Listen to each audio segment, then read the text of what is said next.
Big Mike and Hayes Entertainment here. Today's episode, we got Dylan Guenther, NHL Draft 2021 top prospect.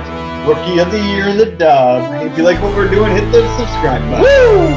Hi, I'm Dylan Guenther. I only touch greatness podcast.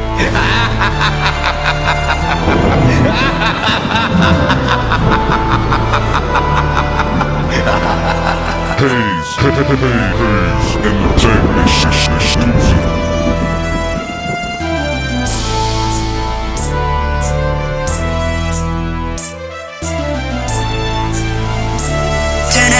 The number one sports podcast in Vancouver with Ryan Hayes and Big Mike.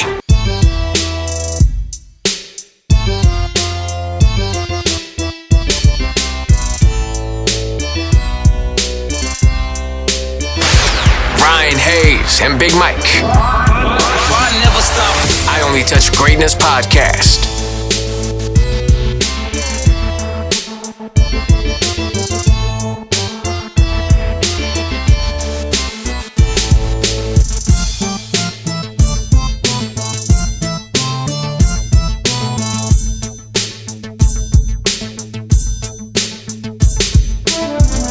Early on, Riley Sawchuk dishes it over to Dylan Guenther, and he beats the goalie for his first goal. Hey, guys. Hey, Dylan, how's it going, man? I'm doing well. How are you? Good, good. Thank you very much for taking your time and coming on today. We appreciate it. Yeah, This is I Only Touch Greatness podcast with Ryan Hayes and Big Mike. We are going live. I just think I just grew up around it. I mean, my dad played hockey, and just living in Edmonton, kind of a hockey city, it's kind of all I've ever known. And yeah, I mean, I tried skating at first, and I really liked it, so I played hockey when I was 5, and it kind of just took off from there. Did you play any other sports growing up?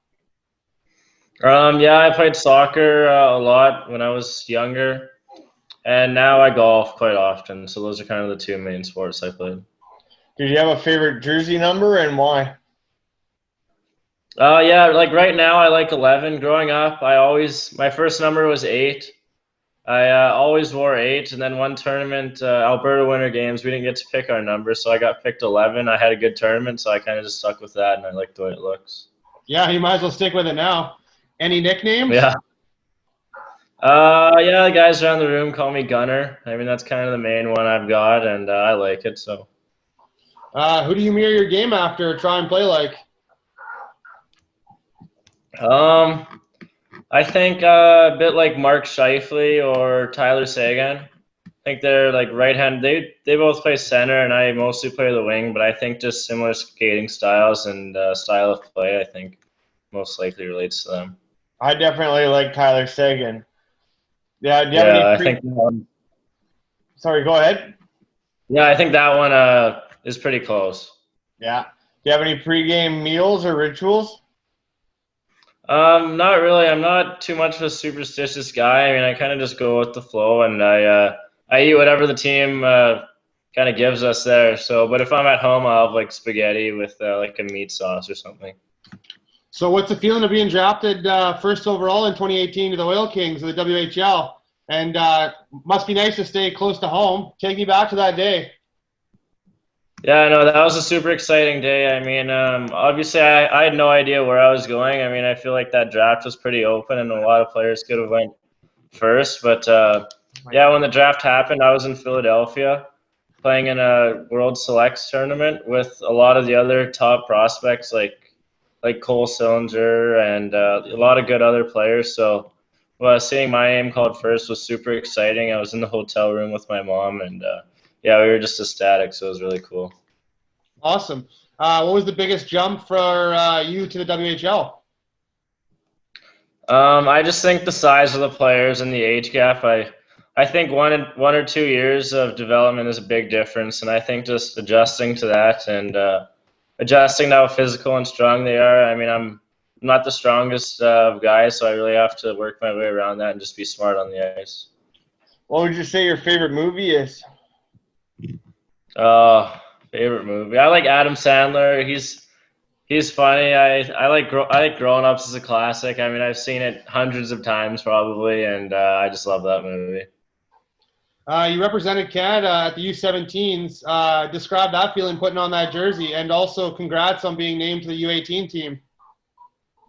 Yeah, that was a huge honor for me. I mean, to be able to represent my country, like the first time, I think that was super cool. And just seeing how they present like the Canadian way and how everything's so professional, and just not only that, but seeing how many other good players are not just across Canada but across the world, and how it's a real eye opener to see that there's always someone better than you out there. Do you have any personal highlights or lowlights? Personal highlights. I mean, in Bantam, we won the John Reid Memorial. That was a huge tournament that takes place in St. Albert, and we had a lot of guys from St. Albert, so they've obviously grown up watching that tournament for however many years. And yeah, we won that tournament against LA, and they beat us previously in the Calgary Invitational. So I think that was good payback, and that one felt really good. Do you have any go-to sellies? Not really, honestly. Like the guys kind of give it to me because my sellies aren't very good. They're kind of dust, but no, I definitely try to work on that. Just I don't know. I feel like I'm more focused on scoring goals, and I just forget to selly after. Yeah, we had Jake Neighbors on last week, and he's a beauty as well. Yeah, no, he's a really good guy. I like him a lot. Good personality. Oh yeah, that was for sure. What drives you to get up in every morning and go train? I think just my competitors, the people I train with. I mean, I train with guys who play in the Western League, and we're also super good friends. So I think just competing with them and trying to get better than them, and yeah, I mean it's friendly competition, but I mean we're always trying to beat each other. So I think we push each other, and it's good for both of us. What's your favorite music before the games, or your go-to music? Again, I mean just whatever plays. Like I feel like I'm not super sticky on like what I have to listen to or something I have to do. I feel like that can kind of get guys off their game. I think just going with the flow and staying loose and not being bothered by stuff is kind of how I like to approach it. So just whatever's going, I'm good with. Dylan, you had a career year this year, putting up 59 points in 58 games.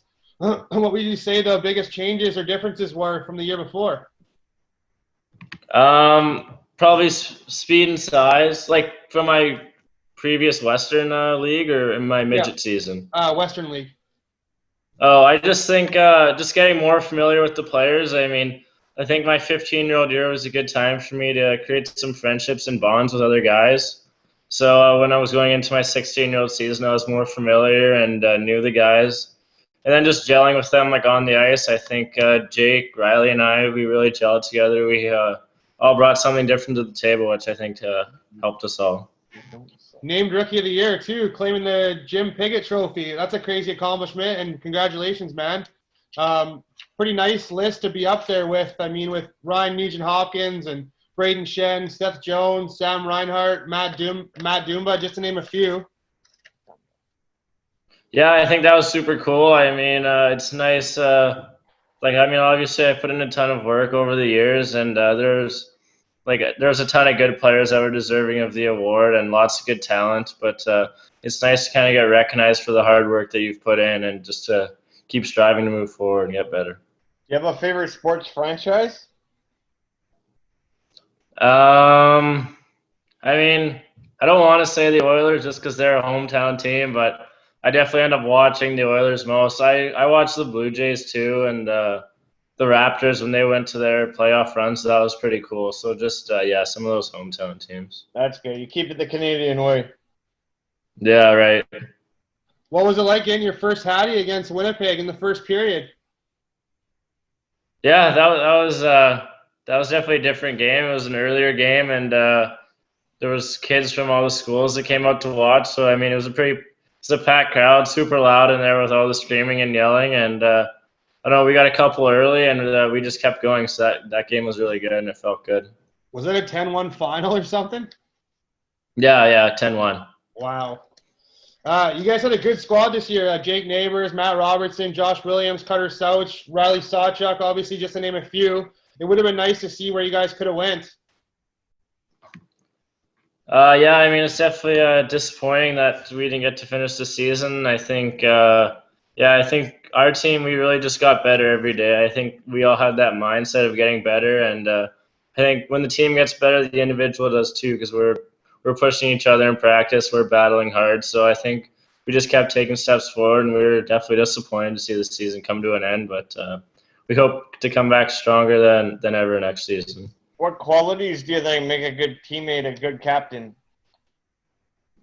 I think work ethic, leading by example. I think it is important for leaders to like for vocal leaders to step up and say stuff like during intermissions. But I think really a good leader is someone who goes out, works hard every day, and just is always doing the right things. I mean, he has a positive attitude and outlook, and they're always just trying to get better, which I think everyone should be. What's your favorite road barn?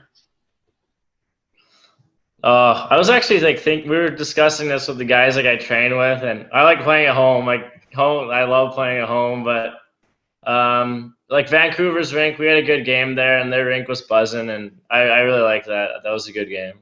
You guys come back here this year as well, right? No, we don't. We go on the U.S. road trip. Okay. But I'm sure that would be cool too. Oh yeah, for sure. Yeah, it will. A lot of people say Portland's a pretty crazy rink to play in. Yeah, Michael Jordan won some championships there, which is pretty cool. So Yeah. If a scout or GM were to ask, Dylan, what do you bring to the table? I think just a guy who's gonna work hard every single day and have a mindset on getting better every day. I think, I mean, I just strive to be the best I can, and I'm always trying to get better. And I think, having teammates that push me to get better, and I also push them. So I think that's just super important. During this off season, what kind of teammates are you training with? Like who? Sean Chagall off Calgary Hitman. Yep. We trained. You had him on? Yeah, we had him and Brady. Oh yeah, I know. Together. Oh, that's cool. Yeah, no, we trained together, and Corson Coolmans. Yeah, we have him trained with coming him along. Yeah, along with both the Savoy brothers and Michael Benning. So that's kind of the guys who I'm mostly around, and it's a fun group. Awesome. That's a solid group of people that are going far in hockey. It's a good group of people that train with, that's for sure. And we had Matt right. on too. Yeah. What do you think Seattle getting the team and being named the Kraken today? Yeah, I think that's cool. I mean, it's always exciting to see that more players are going to make the NHL and just live their dreams. So I think for them to get an expansion team and them to finally come up with a name is exciting. What do you think of the NHL format going to 24 for the playoffs? Yeah, I mean, I don't really know what I think of that. I honestly haven't really looked at the format a lot. Like, I don't know how it plays out. But, 24 teams, I feel like that's a lot. It is. But I don't think 24 teams should be playing in the playoffs, but that's how they did it. So, At the same I time, mean, I can't wait to watch it. It should be exciting. Of course. Yeah, it gives other owners a chance to make money, and you look at like the the March Madness tournament. They have 36 teams, I think, make the thing, and they go all the way down. And back in the day when they only had 8 teams for the last however long, 100 years, they've only had 8 teams. There was only at one point there was the original 6 teams that made the playoffs, so they had to eventually expand to make it a little bit bigger. You must be slowly preparing yourself for the 2021 draft, as well being a ranked top prospect. How are you doing that? Yeah, I mean, I feel like a bit repetitive just saying that I'm always trying to get better, but I think that's the only way to really do it. Like, I can't be satisfied with where I'm at. I mean, I think like I had a good season and I'm happy with how the season went, but I mean, I still have to perform next season. So I mean, just stepping stones heading into next season. Hey Dylan, I just want to thank you so much, man, for coming on today. We really appreciate it. Oh, thank you so much. Yeah, this is a lot of fun. Thank you. Hi, I'm Dylan Guenther. I Only Touch Greatness podcast.